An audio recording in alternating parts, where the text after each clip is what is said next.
मित्रों, आज के लेक्चर के अंतर्गत हम पंचायती राज व्यवस्था के विषय में समझेंगे कि पंचायती राज व्यवस्था का आगाज किस प्रकार से हुआ, इसमें कौन सी ऐसी समितियां रहीं जिनके माध्यम से पंचायती राज व्यवस्था एवं उसका विस्तार किस प्रकार से किया गया है और वर्तमान में इसकी किस प्रकार से प्रासंगिकता है।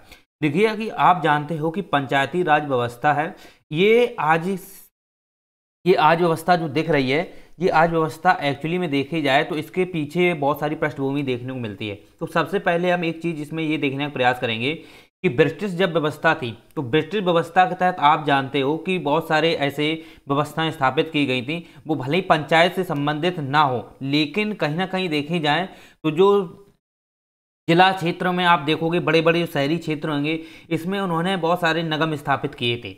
तो नगर निगम व्यवस्था के अंतर्गत आप जानते हो कि जो पंचायती राज व्यवस्था है उसका एक अनुरूप एक अलग होता है नगर निगम। तो नगर निगम के अंतर्गत आप जानते हो कि हमारे यहाँ पर पहले से ही व्यवस्थाएं थीं, लेकिन आप जानते हो कि सबसे पहले आप जानते हो कि हमारे यहाँ पर नगर निगम स्थापित मद्रास में किया गया था 1687 में। इसके बाद आप जानते हो अलग अलग क्षेत्रों में, कलकत्ता में, फिर ऐसे अलग अलग यहाँ पे चेन्नई में फिर स्थापित किए गए थे। लेकिन आप इसको इस प्रकार से आप देख सकते हो कि जब व्यवस्था ये निर्धारित की गई थी तो हमारे यहाँ पर आप जानते हो कि पहले से ही ये पंचायत जैसी व्यवस्था तो नहीं थी, लेकिन आप एक चीज़ इसमें कर सकते हो कि पहले से हमारे यहाँ पर जब ब्रिटिश व्यवस्था थी तब भी जो सुशासन, स्थानीय सुशासन था, वो एक प्रकार से देखने को मिलता है। लेकिन वो आप जानते हो लॉर्ड रिपन के समय में जो उन्हें सुशासन का विकेंद्रीकरण जो उन्हें बोला जाता है, उनका पिता कहा जाता है, तो 1882 में उन्होंने व्यवस्था की थी। इसी के साथ साथ लॉर्ड मेयो भी रहे हैं, उन्होंने भी देखा जाए तो वित्तीय विकेंद्रीकरण की बात कही थी। तो इन अलग अलग विषयों पर आप देखोगे जो ब्रिटिश व्यवस्था थी, ब्रिटिश सरकार थी, उन्होंने भी ये सुशासन या स्थानीय सुशासन के संदर्भ में विवेचना की या उनको व्यवस्थाएं स्थापित करने की बात कही। तो उनके लिए अलग से कैंटोनमेंट अधिनियम बनाया गया, फिर उसके बाद अलग अलग बहुत सारी व्यवस्थाएं रहीं। तो हम वो नगर निगम के अंतर्गत थोड़ा समझेंगे। तो आप पहले ये समझिए कि हमारे यहाँ पर पंचायती राज व्यवस्था की आगाज कैसे हुआ और क्यों हुआ, इसके पीछे क्या बेसिक रीजन रहे। आप जानते हो कि हमारे देश में आप जानते हो कि जब जब हमारा देश स्वतंत्र हुआ तो स्वतंत्र होने के बाद संवैधानिक तौर पर देखा जाए तो पंचायती राज व्यवस्था की स्थापना नहीं थी, पंचायती राज नहीं थी। लेकिन गांधी जी ने निरंतर इस पर प्रभाव डाला था कि गांधी जी हमेशा चाहते थे कि देश का विकेंद्रीकरण होना चाहिए। वो संसद जैसी व्यवस्था को नकारते थे, निष्कासित करते थे, वो इसको नहीं मानते थे। वो हमेशा यही कहते थे कि हमारा देश जो है वो गांव में बसता है, तो गांव में देश बसने के कारण जितने भी संसाधन हैं उन संसाधनों का विकेंद्रीकरण होना चाहिए, राइट। और उनके लिए निश्चित रूप से उनकी पावर जो है वो जनता को देनी चाहिए और जनता अपने अनुरूप उन व्यवस्थाओं को स्वचालित करेगी। अगर ग्रामीण का अगर विकास हो जाएगा तो निश्चित रूप से देश का विकास होगा। उनके पर्पज ऐसे थे। तो उन्हीं के आधारों पर आप जानते हो कि हमारे यहाँ पे राजनीति निर्देशक जो तत्व हैं उसमें अनुच्छेद 40 है, वो पंचायती राज गठन की बात करता है। लेकिन पंचायती राज गठन की बात अवश्य करता है, लेकिन पंचायती राज जो है वो गठित नहीं थी, एक पंचायती जैसी व्यवस्था नहीं थी। पंचायती व्यवस्था जो है वो 1992 के बाद आई है, 73वां संविधान संशोधन हुआ। तो इससे पहले हमारे यहाँ पर क्या व्यवस्थाएं थी, तो आप इससे पहले आप जानते हो हमारे यहाँ पर जो व्यवस्थाएं थी वो केंद्र लेवल पर और राज्य लेवल पर व्यवस्थाएं देखने को मिलती हैं। लेकिन आप जानते हो कि फिर भी ग्रामीण क्षेत्रों आप देखोगे तो वहाँ पर पंचायतें थीं, लेकिन उन पंचायतें औपचारिक थी, उनकी कोई सुनवाई नहीं थी, बस केवल अपने ग्रामीण क्षेत्र में वो सुनवाई कर लेते थे और उसके आधार पर वो अपने जितने भी क्रियाकलाप हुआ करते थे, जो भी नियम कानून होते थे, उसके अकॉर्डिंग वो अपने आप में डिसाइड कर लेते थे। तो वहाँ पर इसी के आधार पर हमारी जो व्यवस्था थी 1992 तक चलती रही। लेकिन आप जानते हो इससे पहले भी बहुत सारी हमारे संवैधानिक तौर पर देखा जाए समितियां बनाई गई। समितियां जो बनाई गई हैं उन समितियों के आधार पर ही हमारे देश में पंचायती राज व्यवस्था का आगाज हुआ था। तो सबसे पहले आप एक चीज समझिए कि पंचायती राज व्यवस्था जो है वो ग्रामीण क्षेत्र में स्थानीय सुशासन का विकेंद्रीकरण एवं स्थानीय सुशासन को एक संगठित रूप में देने के लिए या जनता को पावर देने के लिए ये व्यवस्थाएं की गई थी। तो आपको पता होना चाहिए कि स्थानीय सुशासन का मतलब ये होता है कि ग्रामीण क्षेत्रों में जो स्थानीय लोग रहते हैं उनको पास कुछ पावर होनी चाहिए ताकि वो अपने विकास कर सकें। अपना विकास कर सकें। जैसे आप जानते हो केंद्र लेवल पर केंद्र की पावर होती है, राज्य लेवल पर राज्य की पावर होती है। तो इसी प्रकार से ग्रामीण क्षेत्रों में जो ग्राम होते हैं, ग्राम में जो लोग रहते हैं उनके पास भी तो पावर होनी चाहिए। तो ये जो पावर दी जाती है ये किसके अकॉर्डिंग दी जाती है? ये दी जाती है पंचायती राज व्यवस्था के तहत। तो पंचायती राज व्यवस्था का मतलब ही होता है कि शक्तियों का विकेंद्रीकरण, शक्तियों का विकेंद्रीकरण। तो ये विकेंद्रीकरण, तो आप एक चीज इसमें समझ सकते हो कि शक्तियों का विकेंद्रीकरण से का मतलब है कि यहाँ पर आप जानते हो कि इससे क्या क्या लाभ है। इससे तो पहला लाभ तो ये है कि लोकतंत्र का विकास है, लोकतंत्र का विकास है। क्योंकि लोकतंत्र आप जानते हो, लोकतंत्र का मतलब ही है जनता का पावर, और जनता का अगर पावर निश्चित रूप से है तो आप समझ सकते हो कि लोकतंत्र का विकास है। और लोकतंत्र का विकास तभी हो सकता है जब शक्तियों का विकेंद्रीकरण किया जाएगा।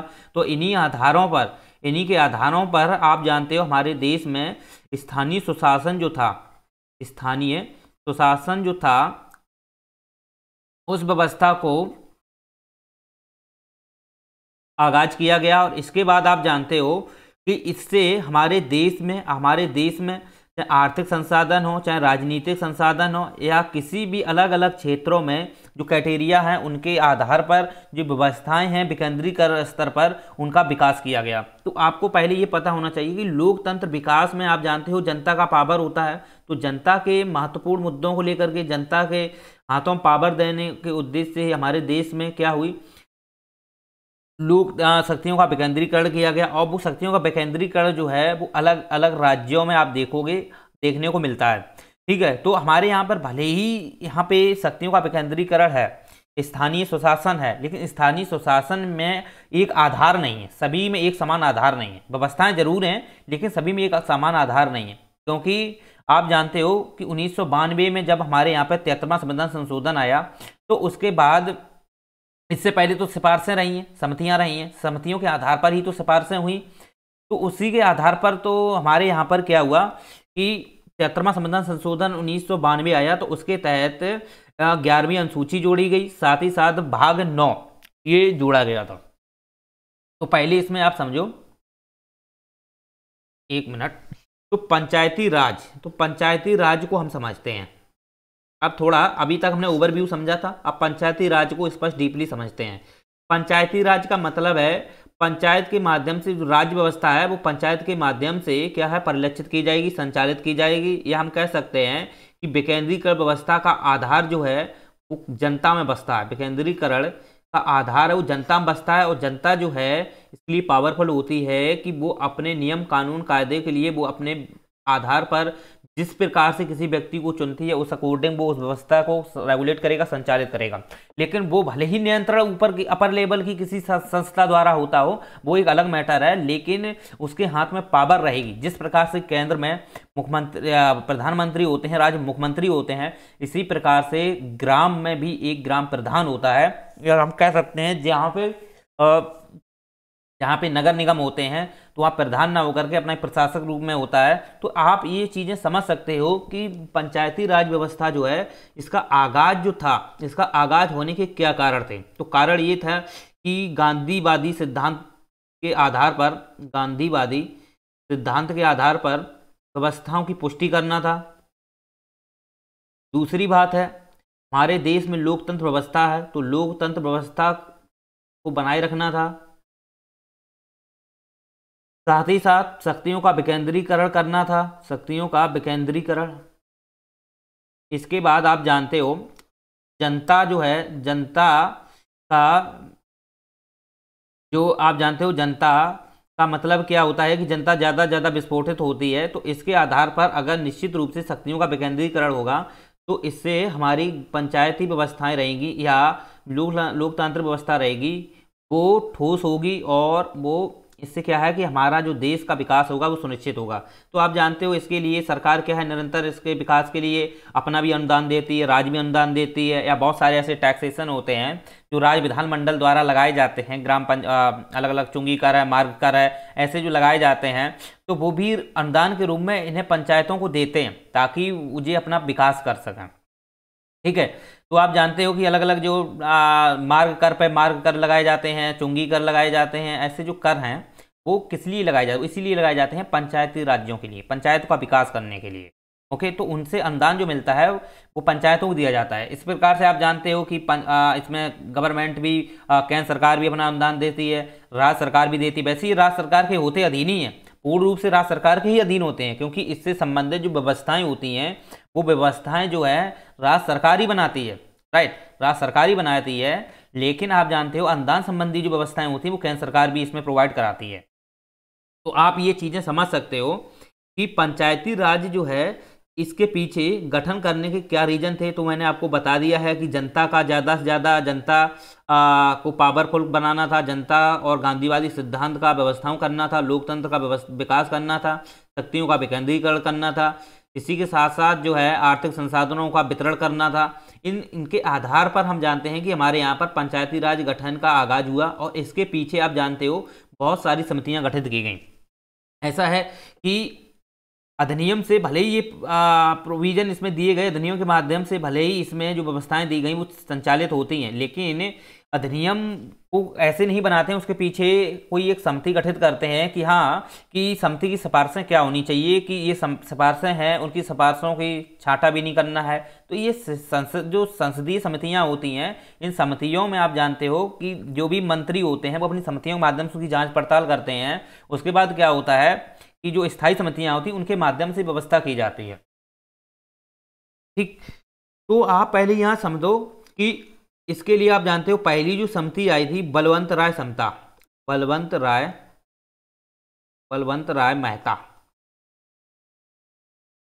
राय मेहता जो समिति थी इसके लिए गठित की गई थी 1957 में। तो 1957 में, जनवरी 1957 में ये पहली बलवंत राय मेहता जो समिति थी, इसके आधार पर आप जानते हो हमारे यहाँ पर पंचायती राज्यों का गठन किया गया था।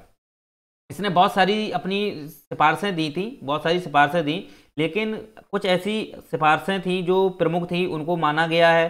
तो आप जानते हो कि इसने जो सिफारिश की थी, वो सिफारिश जो थी, उन्होंने जो सिफारिशें दी, तो इसने अपनी रिपोर्ट तो पहली बात तो 1957 में सौंपी थी, क्योंकि 1957 में आई और 1957 में ही इसने अपनी रिपोर्ट दे दी। तो इसने स्पष्ट इसमें कर दिया था लोकतांत्रिक विकेंद्रीकरण की व्यवस्था को बनाए रखने के लिए, उनकी स्वायत्तता को देने के लिए, इस हेतु इन्होंने अलग अलग सिफारिशें की। पहली सिफारिश इन्होंने की है 3 स्तरीय पंचायती राज। पहली सिफारिश इन्होंने ये की थी 3 स्तरीय पंचायती राज। तो 3 स्तरीय पंचायती राज की व्यवस्था इन्होंने की सिफारिश के आधार पर है और इन्होंने इसमें 3 स्तरीय पंचायती राज की बात की, जिसके अंतर्गत आप जानते हो गांव स्तर पर ग्राम पंचायत की बात उन्होंने की, गांव स्तर पर ग्राम पंचायत, राइट, ब्लॉक स्तर पर पंचायत समिति की बात की है, ब्लॉक स्तर पर पंचायत समिति, ये आप लिखते जाओ। इसके बाद जिला स्तर पर जिला परिषद, राइट, जिला स्तर पर इन्होंने जिला परिषद की बात की। ओके, लेकिन इनका अंतिम जो अध्यक्ष होता है, आप देखोगे जो जिला अधिकारी होते हैं उन्हें माना जाता है जिला अधिकारी, इनके जो अध्यक्ष होते हैं वो जिला अधिकारी होते हैं। तो ये 3 स्तरीय पंचायती राज व्यवस्था है, इनकी इन्होंने सिफारिश की और इनके लिए अलग से अलग जो व्यवस्थाएं का निर्माण करने के लिए या इनसे रेलिवेंट जो प्रोविजन है, प्रावधान है, उनको कैसे कनेक्टिविटी की जाए या केंद्र और राज्य के बीच कैसे व्यवस्थाएं संचालित की जाए या राज्य द्वारा कैसे इनको रेगुलेट किया जाए या इनको कैसे संचालित किया जाए, कैसे नियंत्रण किया जाए, ये सभी व्यवस्थाएं जो है बलवंत राय मेहता समिति ने स्पष्ट की थी। ठीक है, उन्होंने स्पष्ट रूप से ये कह दिया कि इनका जो चुनाव है, लेकिन इनके चुनाव के माध्यम से होगा, इनका चुनाव के माध्यम से होगा। और ये चुनाव जो है आप जानते हो, तो ये जो ग्राम पंचायत का जो चुनाव है, तो ये ग्राम पंचायत का इन्होंने प्रत्यक्ष चुनाव की बात कही, प्रत्यक्ष चुनाव की बात कही कि ग्राम पंचायत जो गठित की जाएगी इसमें प्रत्यक्ष चुनाव होगा। ठीक, इसमें प्रत्यक्ष चुनाव होगा। इसके बाद पंचायत समिति है और जिला परिषद है, इनके जो चुनाव होंगे इनके सदस्यों से ही होंगे, मतलब ग्राम पंचायत या उनसे रेलिवेंट जो है उनके सदस्यों से किए जाएंगे, लेकिन अप्रत्यक्ष रूप से, ये अप्रत्यक्ष रूप से होंगे। तो ग्राम पंचायतों का चुनाव की इन्होंने प्रत्यक्ष की बात की, जबकि पंचायत समिति है, जिला परिषद है, इनके जो चुनाव की बात है इन्होंने अप्रत्यक्ष रूप से इन्होंने कहा कि अप्रत्यक्ष रूप से इसमें चुनाव होगा। अंतिम रूप से जब इनकी रिपोर्ट मानी गई, बाद में उनकी रिपोर्ट मानी गई, तो बाद में इनकी रिपोर्ट की जो जांच पड़ताल है वो सीधे आप जानते हो किसे दी गई, राष्ट्रीय विकास परिषद को। तो राष्ट्रीय विकास परिषद ने 1958 में इस चीज को सिफारिश दे दी, मतलब एनडीसी, और एनडीसी का अध्यक्ष आपको पता होना चाहिए कौन होते हैं, प्रधानमंत्री। ठीक है, और इसमें सदस्य होते हैं, इसमें जितने भी राज्य के मुख्यमंत्री हैं ये सभी सदस्य होते हैं, अध्यक्षता प्रधानमंत्री करते हैं। तो एनडीसी है, नेशनल जो डेवलपमेंट काउंसिल है, नेशनल डेवलपमेंट जो काउंसिल है, इसके तहत आप जानते हो कि जो प्रधानमंत्री थे उन्होंने इस चीज़ को सिफारिश दे दी कि हाँ, कि ग्राम स्तर पर या पंचायती राज के तहत जो व्यवस्था है, स्थानीय स्वशासन है, उनको उन्होंने जो समिति थी, 3 स्तरीय समिति थी, इन्होंने इसको स्वीकार कर लिया। तो इन्होंने इसको स्वीकार कर लिया, तो इन्हीं के आधार पर आप जानते हो कि हमारे यहाँ पर बाद में आप देखोगे तो 1959 में, इन्हीं के आधार पर 1959 में पहला आप देखोगे जो पहला राज्य था पंचायती राज गठित करने वाला, तो पहली पंचायत जो गठित की गई थी वो की गई थी राजस्थान के नागौर में। राजस्थान के नागौर में, ठीक, नागौर एक जिला है, वहां पर की गई थी। और उस समय पंडित जवाहरलाल नेहरू थे, लाल बहादुर शास्त्री की सरकार नहीं थी उस समय, पंडित जवाहरलाल नेहरू थे।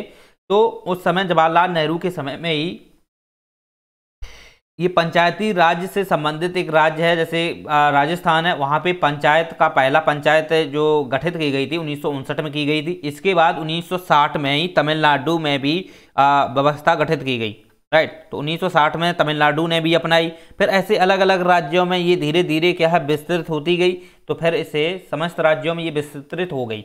लेकिन आप एक दिमाग क्लियर कट कर लो कि भले ही त्रिस्तरीय पंचायत राज्य हैं, भले ही व्यवस्था इन्होंने स्पष्ट की है, लेकिन ये हर राज्यों में त्रिस्तरीय पंचायती राज व्यवस्था देखने को नहीं मिलेगी, हर राज्य में ये नहीं देखने को मिलेगी। जैसे आप जानते हो जनजातीय क्षेत्र हैं, वहाँ भी ऐसी व्यवस्था देखने को नहीं मिलेगी। दूसरी बात है, जैसे कि बहुत सारे ऐसे राज्य हैं, जैसे तमिलनाडु है, वहाँ भी आपको 2 स्तरीय पंचायती राज व्यवस्था देखने को मिलेगी। कर्नाटक वाले क्षेत्रों में उधर आप देख सकते हो। तो दक्षिण भारत के क्षेत्र देख लो, पूर्वोत्तर क्षेत्र के देख लो, तो यहाँ पे सभी राज्यों में 3 स्तरीय पंचायती राज व्यवस्था देखने को नहीं मिलेगी। इसके बाद यहाँ पर आप ये भी देख क्लियर कट कर लो कि जहाँ 3 स्तरीय पंचायती व्यवस्था है, तो वहाँ पर ये तीनों भी नहीं मिल सकती हैं। मतलब इसका बदलाव या इसका स्वरूप है वो थोड़ा एक्सचेंज देखने को मिलेगा, समझ रहे हो, मतलब बदलाव थोड़ा देखने को जरूर मिलेगा। तो कहीं ग्राम पंचायत है, तो कहीं पे ग्राम समिति है, कहीं ग्राम सभा, ये सब व्यवस्थाएं अलग अलग अपने अपने अकॉर्डिंग राज्यों ने डिसाइड कर रखी हैं। लेकिन 3 स्तरीय पंचायत की जो समिति का आधार रहा है वो यही है, ठीक है, आधार यही है। लेकिन सबके विचार अपने अपने राज्य रखे हैं, उन्होंने अपने अपने अकॉर्डिंग ये व्यवस्थाओं को डिसीजन मेकिंग के तहत उन्हें अनुरूपण किया है। चलिए, तो इसके बाद आप जानते हो तो कहीं कहीं पे 4 भी हैं, जैसे पश्चिम बंगाल ले लो तो 4 स्तरीय पंचायत व्यवस्था है। तो और इसके बाद आप जानते हो कि राजस्थान, आंध्र प्रदेश है, तो वहाँ पर पंचायत समिति को मजबूत बनाया गया है, ठीक है, पंचायत समिति को, ग्राम पंचायत वहाँ मजबूत नहीं है। तो मैंने आपको ऑलरेडी बता दिया है कि आधार भले ही 3 स्तरीय है, कहीं 4 स्तरीय है, कहीं 2 स्तरीय है, लेकिन आधार इसी आधार पर रही है, लेकिन व्यवस्था सभी में एक समान नहीं है। इसके बाद आप जानते हो कि 1977 में फिर अशोक मेहता समिति आई। तो 1977 में अशोक मेहता समिति आई, अशोक मेहता समिति। तो इसने भी अपनी बहुत सारी सिफारिशें दी पंचायत को लेकर के। तो इसने अपनी जो रिपोर्ट थी वो 1978 में सौंपी, 1977 में ये आई और 1978 में इसने अपनी रिपोर्ट सौंपी। तो इस रिपोर्ट के अंतर्गत आप जानते हो बहुत सारे प्रोविजन इसमें शामिल किए गए, बहुत सारे ऐसे सहायक के रूप में व्यवस्थाएं की गई जो ग्राम पंचायतों को विकसित करें या ग्राम पंचायतों को संशोधन करें। क्योंकि कोई भी समिति होती है, जरूरी नहीं है कि वो समिति के आधार पर सभी व्यवस्थाएं ठीक ढंग से चल सकें। ओके, कोई भी समिति है, उस समिति के आधार पर उसने जो सिफारिशें देती हैं, जरूरी नहीं है कि उसके द्वारा जो सिफारिशें दी गई हैं वो सिफारिशें सभी तरीके से क्रियान्वित हो सकें या वो सभी सिफारिशें सुनिश्चित हो सके, या वो सभी स्थायी सिफारिशें हैं जो जिससे व्यवस्था संचालित हो सके। ऐसा जरूरी नहीं है ना, तो अलग अलग फिर सिफारिशें आती हैं। तो अशोक मेहता समिति आई, पहले बलवंत राय थी, फिर इसके बाद अशोक मेहता समिति आई, तो इसने 132 सिफारिशें दी। इसने भी अशोक राय मेहता जो समिति थी, इसने अपनी अशोक मेहता समिति जी, इसने 132 अपनी सिफारिशें दी। तो जिसके अंतर्गत आप जानते हो बहुत सारी सिफारिशें रही। तो उसमें त्रिस्तरीय पंचायत राज पद्धति को 2 स्तरीय में बदलने की इसी ने बात की, राइट। फिर राज्य स्तर के नीचे लोक निरीक्षण की विकेंद्रीकरण की बात इसी ने की, ठीक। जिला परिषद पे कार्यकारी निकाय होना चाहिए, उसकी बात इसी अशोक मेहता समिति ने की, ठीक है। पंचायती चुनाव में सभी स्तर पर राजनीतिक पार्टियां भागीदारित होंगी, ये बात इसी ने की, राइट। तो बहुत सारे ऐसे न्याय पंचायत के विकास के लिए इसने अलग से निकाय की बात इसने की। राज्य सरकार द्वारा पंचायती राज संस्थाओं का अतिक्रमण नहीं करना है, उससे संदर्भित इसी ने बात की, ओके। तो फिर इसके बाद इसने जनसंख्या के आधार पर अनुसूचित जात जनजाति के लिए आरक्षित की बात इसी ने की।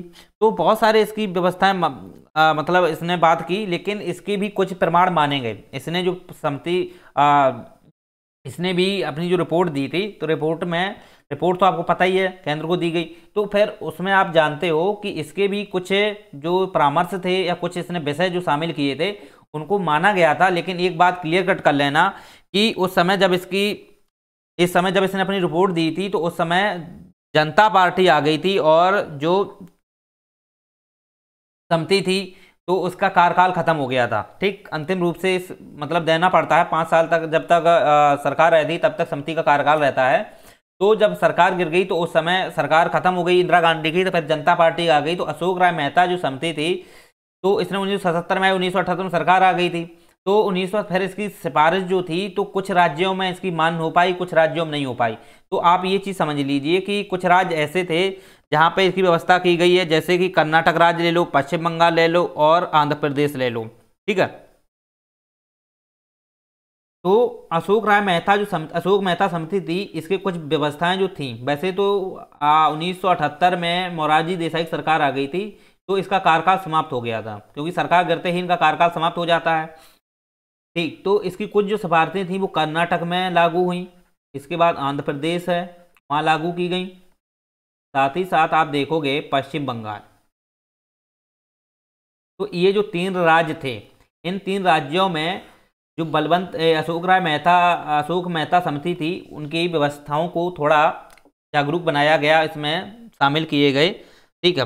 तो ये आप समझ सकते हो, लेकिन सभी विषय इसके नहीं माने गए थे। बहुत सारे इसने विषय दिए, 132 दिए थे, इसमें थे कुछ राज्यों ने, कर्नाटक, आंध्र प्रदेश, पश्चिम बंगाल है, इसने मान लिए थे, सभी नहीं माने थे।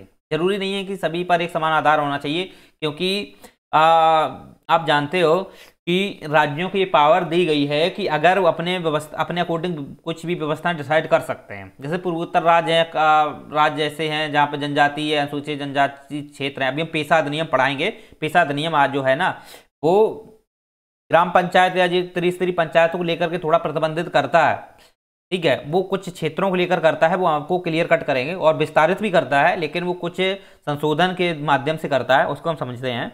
तो पहले आप एक चीज और समझो इसमें कि अशोक मेहता समिति के बाद फिर एक समिति और आती है, वो आती है आपकी जीबी के राव समिति। तो जीबी के राव जो समिति थी, ठीक है, ये आप जानते हो कि जीबी के राव जो समिति थी ये क्यों आई थी, क्योंकि ये ग्रामीण विकास करना चाहती थी। ग्रामीण क्षेत्र इतने उस समय आप देखोगे, तो जब ये समिति जब आई थी तो हमारे यहाँ पर बहुत सारी व्यवस्थाएं ऐसी थी, भुखमरी जैसी व्यवस्थाएं होने, क्योंकि 1951 में वित्तीय आपातकाल जैसी आ गई थी स्थिति। तो जीबी मावलकर जी 1985 में उसकी मतलब उसकी सिफारिश थी।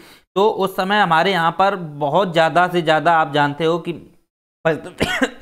परिस्थितियाँ जघन्य थी और लोग भुखमरी की अवस्था में थे, ठीक है। तो इसी के आधार पर इसने जीबी राव समिति आई थी। तो इसने सिफारिश दी थी ग्रामीण क्षेत्रों में विकास करने के लिए, उनका गरीबी उन्मूलन कार्यक्रम के लिए इसने समीक्षा की थी, राइट। साथ ही साथ इसने प्रशासन व्यवस्थाओं के लिए योजना आयोग द्वारा जो एक योजना आयोग ने इसके लिए एक सिफारिशें की, ठीक है। वैसे तो ये योजना आयोग के माध्यम से ही ये गठित की गई थी, 1985 में गठित योजना आयोग के माध्यम से ही की गई थी। लेकिन आप जानते हो कि इसने जो सिफारिशें दी थी वो ग्रामीण विकास एवं ग्रामीण की गरीबी जो है उसका उन्मूलन करने के लिए, उसकी भुखमरी व्यवस्था को दूर करने के लिए इसने सिफारिशें की थी, ओके। चलिए, तो इसने बहुत सारी सिफारिशें दी, जैसे जिला स्तरीय निकाय की बात इसने की, लोकतंत्र विकेंद्रीकरण में इन्होंने इस मतलब कि अलग अलग जो जिला परिषदें हैं उनका स्थानीय की अब इसी ने बात की, राइट। इसके बाद आप जानते हो कि पंचायती राज संस्थाओं के विकास के लिए नियोजन की बात इसी ने की थी। इसके बाद विकेंद्रीकरण के लिए राज्य स्तर पर कुछ नियोजन कार्य एवं हस्तांतरण की बात इसी ने की। तो बहुत सारे अलग अलग इसके प्रयोजन दिए जाते हैं, तो सभी को नहीं पढ़ना है, ठीक है।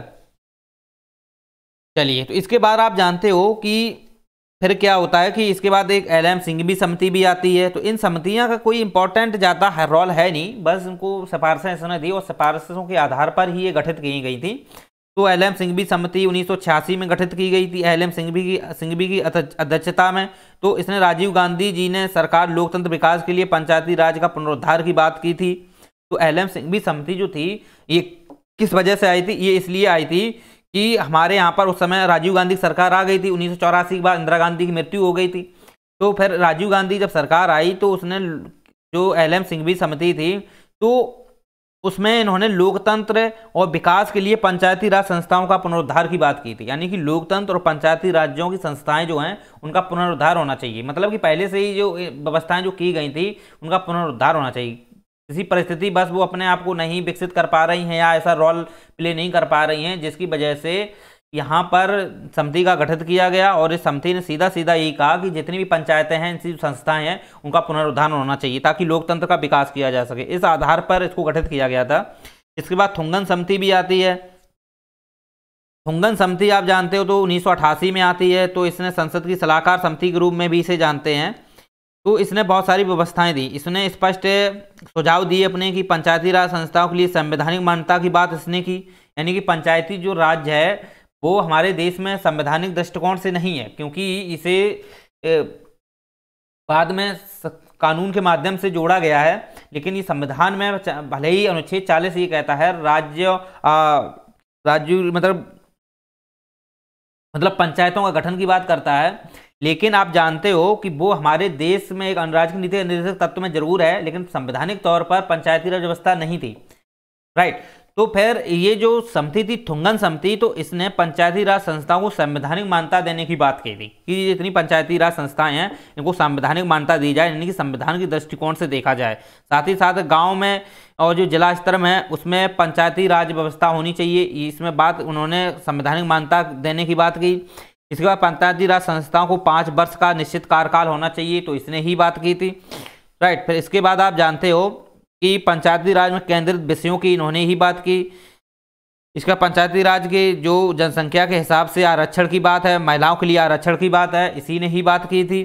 तो इस प्रकार से आप इसकी व्यवस्था को समझ सकते हो, ठीक है। फिर इसी ने थुंगन समिति ने अंतिम रूप से जिला परिषद का जो कलेक्टर होगा, मतलब कि अधिकारी होगा, पदाधिकारी होगा, जिले का कलेक्टर होगा, डीएम होगा, तो इसी के आधार पर ये व्यवस्थाएं की गई थी। तो मैंने आपको ऑलरेडी बता दिया, पंचायत 3 स्तरीय पंचायत की जो व्यवस्था है वो बलवंत राय मेहता ने की थी, लेकिन इसमें संशोधन करना है, इसमें कुछ जोड़ना है या इसका कार्यकाल बढ़ाना है या कम करना है, ये सभी व्यवस्थाएं जो है इनके लिए अलग अलग समितियां गठित की गई जो हमने आपको बताया दी हैं, ठीक है। तो फिर जिला परिषद का मुख्य कार्यकारी पदाधिकारी जिला कलेक्टर होगा, ये बात इसी ने की थी। फिर गाडगिल समिति भी आती है। तो गाडगिल समिति आप जानते हो कांग्रेस पार्टी ने के समय आती है, तो 1988 में। तो ये जो पंचायती राज है इनसे संबंधित नीतियां संबंधी कैसे फैसले होने चाहिए, इस संदर्भ में ये गठित की गई थी। तो इन्होंने अलग अलग व्यवस्था दी। तो पंचायती राज संस्थाओं को संवैधानिक दर्जा की बात इसने भी की थी, ओके। पंचायती राज संस्थाओं के कार्यकाल की 5 की बात इसने भी की थी, 5 साल का कार्यकाल होना चाहिए। अनुसूचित जनजातियों महिलाओं के आरक्षण की भी इसी ने बात की थी, इसने भी बात की है और थुंगन समिति ने भी बात की थी। तो इस आधार पर आप समझ सकते हो कि जितनी भी ये सिफारिशें रही हैं, चाहे वो थुंगन समिति हो, गाडगिल समिति हो, एलएम सिंघवी की समिति हो, जिसके बाद जीवी के राव की समिति हो, या अशोक मेहता समिति हो, या बलवंत राय समिति हो, तो इन्हीं सभी समितियों के आधार पर जब लास्ट में पुष्टि की गई तो फिर इसका संवैधानिकरण करने के लिए राजीव गांधी सरकार थी उस समय। तो राजीव गांधी सरकार ने क्या किया, एलएम सिंघवी समिति के उपरांत जो एलएम सिंघवी जो समिति थी, मैंने आपको बताया एलएम जो सिंघवी समिति थी 1986 में, और इसने संवैधानिकीकरण की बात की थी, राइट। इसने भी संवैधानिक व्यवस्था की बात की थी तो उसी के अकॉर्डिंग राजीव गांधी सरकार ने क्या किया था, इसके लिए एक विधेयक पारित किया 1989 में 64वां संविधान संशोधन के माध्यम से लोकसभा में पेश किया था, ताकि इसको संवैधानिक मान्यता दी जा सके। तो पंचायतों को संवैधानिक मान्यता देने के लिए आप जानते हो 64वां संविधान संशोधन जब 1989 में आया, तो इसने जो पंचायत है उन्हें संवैधानिक मान्यता देने के लिए 1989 में जब लोकसभा में ये पेश किया गया, तो उस समय आप जानते हो कि 1989 में ही फिर इनकी भी मृत्यु हो जाती है, राजीव गांधी की भी। परंतु लोकसभा में पेश हो जाता है, लेकिन राज्यसभा इसे पास नहीं करती है। और समय इनकी 1989 में आप जानते हो राजीव गांधी की भी मृत्यु हो जाती है, तो फिर ये लोकसभा में ही पास हो पाता है, राज्यसभा में ये पास नहीं हो पाता है। इस वजह से इन्हें मान्यता फिर नहीं मिल पाई, संवैधानिक मान्यता इन्हें नहीं मिल पाई। चलिए, तो इसके बाद 1989 में फिर बीपी सिंह सरकार आती है, क्योंकि राजीव गांधी की सरकार के बाद तुरंत किसकी सरकार आती है, बीपी सिंह सरकार आती है। तो बीपी सिंह की सरकार के समय में जो व्यवस्थाएं की गई थी, ठीक, इसमें बहुत सारी व्यवस्थाएं की गई हैं। जैसे कि आप जानते हो पंचायती राज संस्थाओं के लिए मजबूती प्रदान करने के लिए पंचायती राज संस्थाओं को लिए अलग से इन्होंने मुख्यमंत्रियों का सम्मेलन बुलाया था, राइट। इसके बाद 1990 में लोकसभा में संविधान संशोधन इन्होंने पुनः प्रस्तुत किया था, राइट। लेकिन उस समय क्या हुआ कि ये भी पास नहीं हो पाया था, क्योंकि उस समय सरकार गिर गई थी। 1990 में भी सरकार गिर गई थी। 1990 में जो सरकार थी नरसिम्हा राव की, ठीक, बीपी सिंह की सरकार आई। बीपी सिंह की सरकार के बाद नरसिम्हा राव की सरकार बाद में आती। तो नरसिम्हा राव की सरकार से पहले जो बीपी सिंह की सरकार थी, उस समय जब ये विधेयक पास गया था संवैधानिक के लिए, तो ये लोकसभा में आप जानते हो कि लोकसभा में ये प्रस्तुत किया गया था। तो उस समय आप जानते हो कि लोकसभा ही भंग हो गई थी, सरकार गिर गई थी। फिर नरसिम्हा राव की सरकार आती है। तो नरसिम्हा राव की सरकार में फिर 1991 में लोकसभा में फिर संविधान संशोधन प्रस्तुत किया जाता है, राइट। तो उसी संविधान संशोधन के माध्यम से जो लोकसभा में पेश किया जाता है, तो उसी संविधान संशोधन के माध्यम से 73वां संविधान संशोधन आया था 1992 में। अब समझो कि इसके पीछे क्या क्या पृष्ठभूमि रही है। 1989 में 64वां संविधान संशोधन पेश किया गया संवैधानिक मान्यता के लिए, ठीक। तो उस समय ये लोकसभा में तो पास हो गया, राज्यसभा में पास नहीं हो पाया। इसके बाद आ जाती है बीपी सिंह की सरकार, तो उस समय वहाँ भी पेश किया जाता है, तो फिर लोकसभा भंग हो जाती है। फिर आती है नरसिम्हा राव की सरकार। तो नरसिम्हा राव की सरकार के समय में ये 1991 में लोकसभा में पुनः पेश किया गया। तो लोकसभा में पेश करने के बाद फिर इसे 73वां संविधान संशोधन आया था। 73वां संविधान संशोधन आया था। तो 73वां संविधान संशोधन के माध्यम से इसे 1992 में इसे मान्यता दी गई, संवैधानिक मान्यता इसे दी गई, राइट। 1992 में पंचायती जो राज्य है इसे संवैधानिक मान्यता दी गई। इसके बाद आप जानते हो कि पंचायती राज्य में इसमें 29 विषय जोड़े गए। साथ ही साथ इसी के तहत आप जानते हो भाग 9 जोड़ा गया। और आप जानते हो भाग 9 के साथ साथ अनुसूची 11 ये जोड़ी गई, राइट। तो ये व्यवस्थाएं इसके तहत की गई। तो ये व्यवस्थाएं इसके तहत की गई और पंचायत नाम से इसका उल्लिखित किया गया। 1992 में जब संविधान संशोधन आया, तो उसने सीधा नया खंड जो था उसने भाग 9 जोड़ा और भाग 9 के अंतर्गत पंचायत नाम से इसे उल्लिखित किया गया। यानी भाग जो 9 है ये सीधा पंचायत नाम से गठित है, ओके। यहाँ पर और कोई नाम नहीं है, केवल पंचायतों से संबंधित ही है। तो इससे संबंधित इसको जोड़ा गया और इसमें 29 विषय दिए गए, जिसे 243 जी से संबंधित हैं। 29 विषय जो हैं वो 243 जी से संबंधित हैं। चलिए, तो इतना आप समझ सकते हो। इसके बाद क्या होता है जो पंचायती राज्य है इसकी थोड़ा संरचना के विषय में थोड़ा समझ लो। ये तो सब हो गया। 73 संविधान संशोधन में आया, अनुसूची 11 जोड़ दी गई, भाग 9 जोड़ा गया, 29 विषय रख दिए गए और पंचायत शब्द जोड़ा गया। लेकिन पंचायती राज है उसकी संरचना क्या होनी चाहिए। तो संरचना में आप जानते हो, तो जितनी पंचायती राज के अंतर्गत आप जानते हो कि कुछ इसकी विशेषताएं हैं। विशेषताएं आप जानते हो, जैसे ग्राम सभा होनी चाहिए। तो ग्राम सभा जो है ये ग्राम स्तर पर होती है और इसमें वो सदस्य शामिल होते हैं जो 18 वर्ष से ऊपर हैं, या हम ऐसे कह सकते हैं 18 वर्ष से ऊपर के मतलब है जिनके पास मतदान मतलब वोटिंग करने का मतदान पत्र होना चाहिए। ठीक है, मतदान करने का पत्र या हम कह सकते हैं वोट होना चाहिए, राइट। तो जिनके पास वोट देने का अधिकार है, या जो जिनके पास वोट है, या हम कह सकते हैं जिनके पास वोट है, तो वो व्यक्ति जो है ग्राम सभा में शामिल होगा। 18 साल से नीचे का कोई व्यक्ति ग्राम सभा में शामिल नहीं होता है, क्योंकि 18 साल से नीचे कोई व्यक्ति निर्वाचन में भाग नहीं लेता है। 18 साल से ऊपर वाले भाग लेते हैं, तो वो सभी ग्राम सभा में शामिल होंगे। तो ये ग्राम पंचायत के अंतर्गत ही ये ग्राम सभा होगी, और ग्राम सभा में वो सभी शामिल होंगे जो पंचायत क्षेत्र के अंतर्गत जो निर्वाचक सूची है, जो मतदान सूची होती है, उसमें सभी जो सदस्य शामिल होते हैं उनको हम बोलते हैं ग्राम सभा के सदस्य। चलो,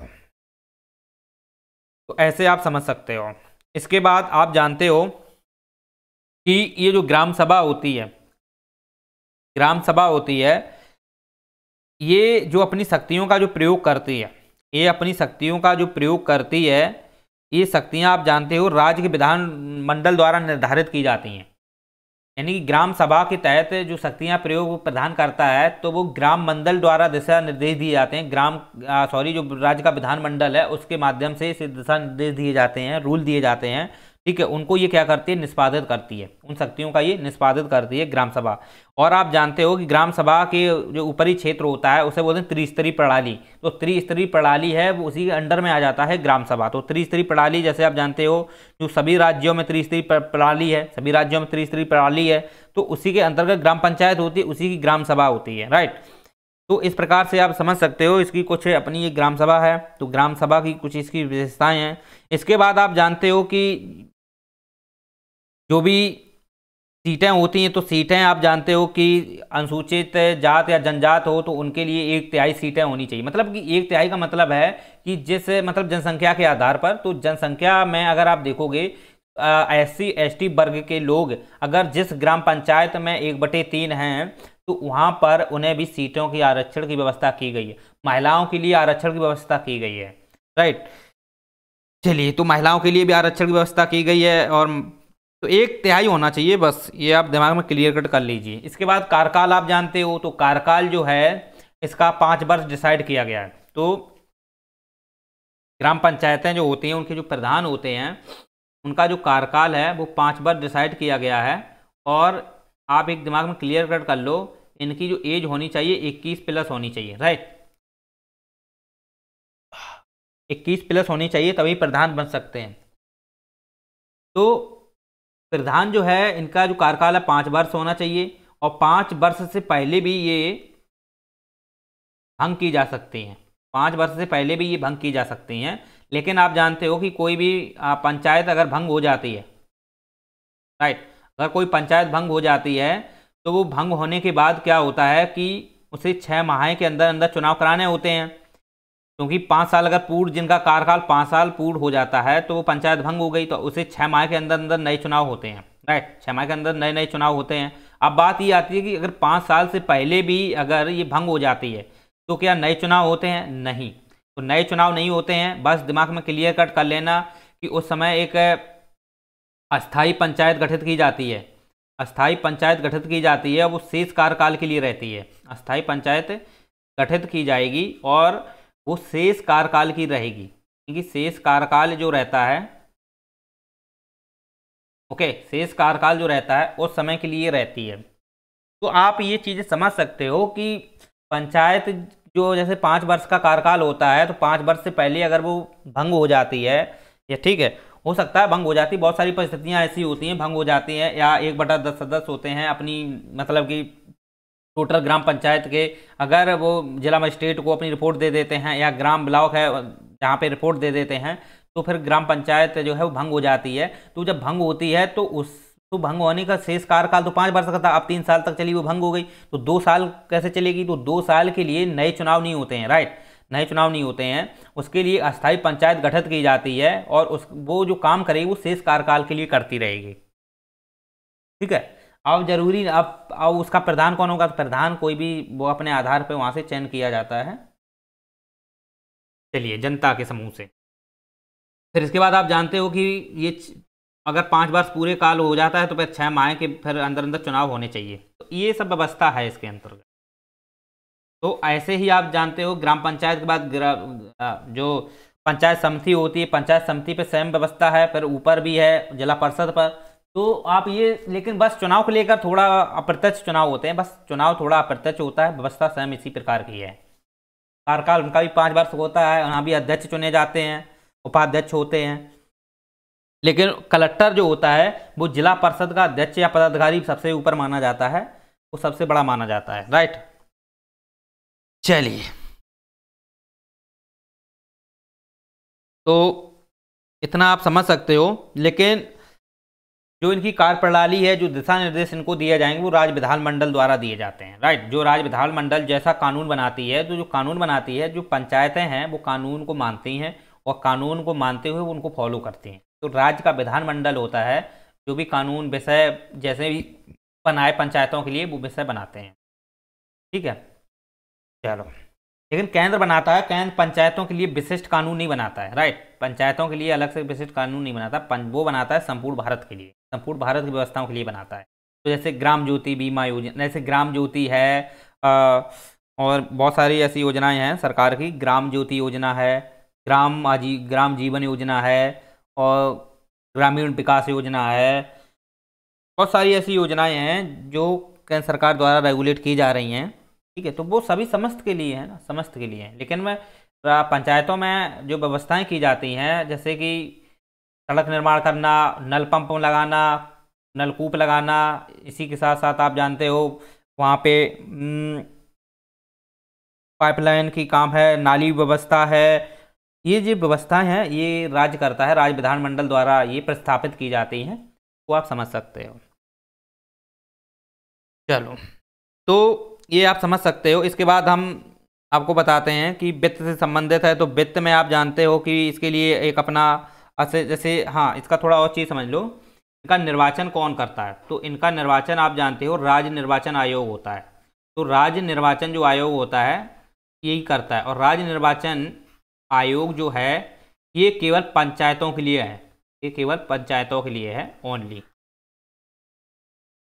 जो केंद्र निर्वाचन आयोग है वो लोकसभा चुनाव हैं, राज्य की सभा के चुनाव हैं, या विधानसभा के चुनाव हैं, वो सभी करता है केंद्रीय निर्वाचन आयोग। जबकि राज्य निर्वाचन आयोग है वो केवल पंचायतों का चुनाव करता है। तो पंचायतों के चुनाव करता है। तो इसके अध्यक्ष है, उपाध्यक्ष है, उसकी नियुक्ति राज्यपाल करता है।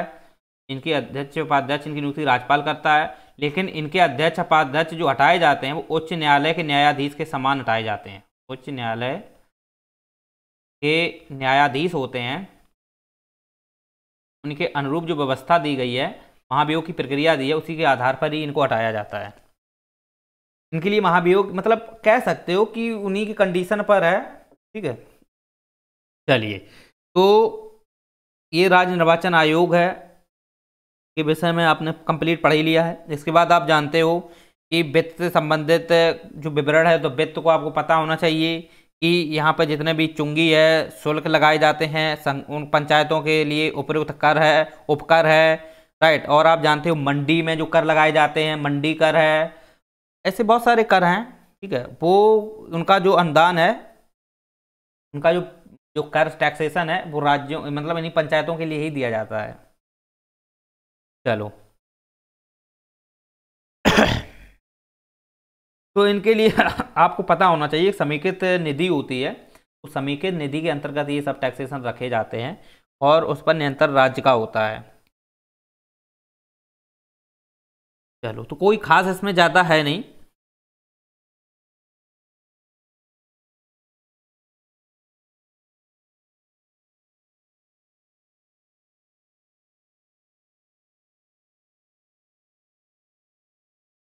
चलिए, इसके बाद 1996 का पेशा अधिनियम और थोड़ा समझ लो। 1996 का पेशा अधिनियम, तो पेशा जो अधिनियम था 1996 में आया था, ये इसलिए आया था कि कुछ ऐसे क्षेत्र हैं जो SC या ST वर्ग के लोग हैं, पूर्वोत्तर क्षेत्र में हैं, तो उनके कुछ अपने व्यवस्थाएं हैं। जैसे आप ये स्पष्ट कह सकते हो, जो 5वीं अनुसूची में जितने भी राज्य आते हैं, 5वीं अनुसूची में आपको पता होना चाहिए बहुत सारे राज्य आते हैं, लगभग में 10 राज्य हैं ऐसे जो आते हैं। तो इन राज्यों में जो भाग 9 है, इन राज्यों में जो भाग 9 के तहत जो प्रावधान किए गए हैं, जो पंचायती राज भाग 9 के तहत जोड़ा गया है, तो इसके तहत जो प्रावधान किए गए हैं और 5वीं अनुसूची में जितने भी राज्य हैं उसमें इसकी जो व्यवस्था है प्रत्यक्ष रूप से रेगुलेट नहीं होगी, समझ रहे हो, प्रत्यक्ष रूप से नहीं होगी। इसके लिए जो वहाँ के राज्य हैं, ठीक, जो वहाँ के राज्य हैं या राज्य के स्थानीय जो सुशासन है वो उसमें कुछ संशोधन करके, कुछ बदलाव करके उसे लागू करेगी, राइट, कुछ बदलाव करके या कुछ उसमें परिवर्तन करके लागू कर सकती है और नहीं भी कर सकती है, राइट, ऐसा नहीं है कि कर ही दे, संशोधित करके कर सकती है और नहीं भी कर सकती है। तो आप जानते हो कि वर्तमान में लगभग में ऐसे 10 राज्य हैं 2016 में मतलब सूचित किए गए थे कि 10 राज्य कौन कौन से, जिसमें आप जानते हो जो 5वें अनुसूची क्षेत्र में आते हैं, जैसे आंध्र प्रदेश, तेलंगाना, छत्तीसगढ़ है, उड़ीसा, राजस्थान, ठीक है। तो यहाँ पर डायरेक्ट जो पंचायत व्यवस्था है वो नहीं गठित होती है, बस यहाँ पर कुछ संशोधन करके ही की जाती है। चलिए, तो ये आप समझ सकते हो, कुछ ज़्यादा खास है नहीं इसमें।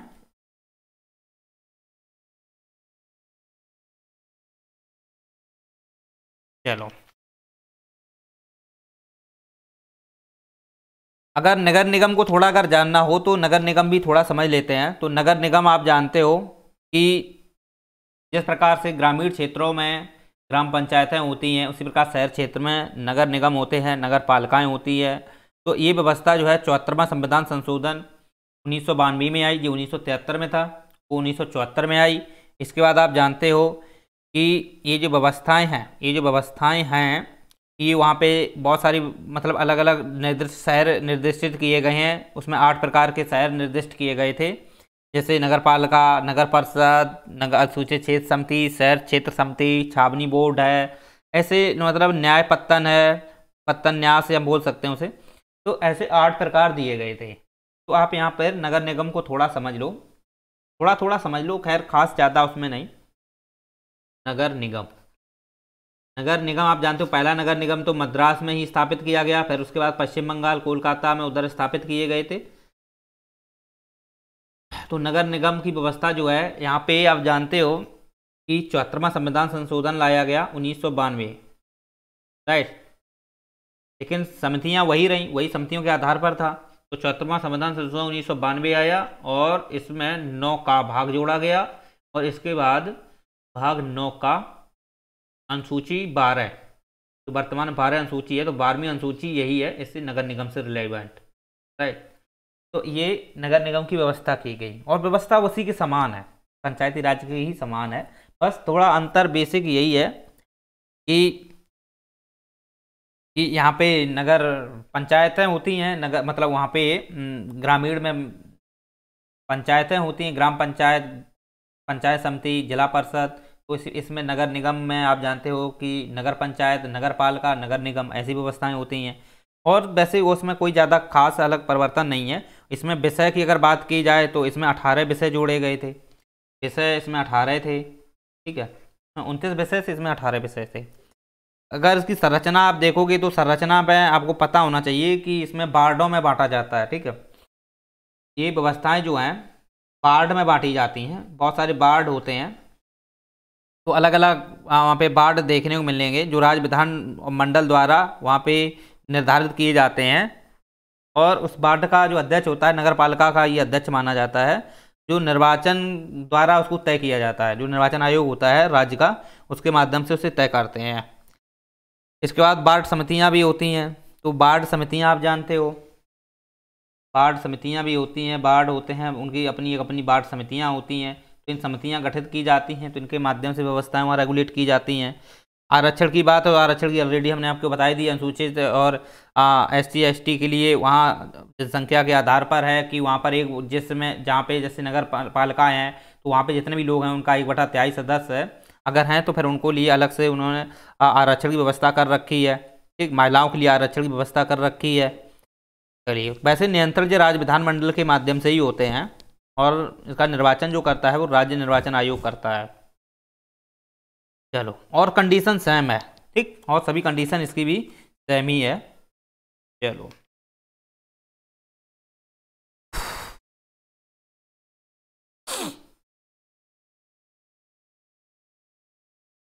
चलिए, तो इसमें अब कोई खास ज़्यादा है ही नहीं, बस सेम कंडीशन थी वो हमको ऑलरेडी आपको बता दी है। तो पंचायती राज से संबंधित इतने प्रावधान बहुत हैं, इससे ज़्यादा कहीं पूछा नहीं जाता है। क्वेश्चन अगर आता है तो ग्राम पंचायतों से आ जाता है, नगर पंचायतों से क्वेश्चन बहुत कम देखने को मिलते हैं। अगर वो आते हैं तो बस उसकी व्यवस्थाओं से लेकर आते हैं, उसके व्यवस्था में क्या विस्तृत किया जा सकता है, क्या प्रावधान जोड़ा जा सकता है, तो ये मैंने आपको बता दिए हैं कि ये राज्य विधानमंडल के तहत नियंत्रित किए जाते हैं। और इसमें वित्त का कुछ अगर फाइनेंशियल है तो उसमें केंद्र भी अपना भुगतान अनुदान के रूप में दे सकता है। तो ये व्यवस्थाएं हैं और कोई खास इसमें ज़्यादा है नहीं, और तो खैर फालतू का है सब। चलिए, उम्मीद करते हैं आपको लेक्चर अच्छा लगा होगा। चलो।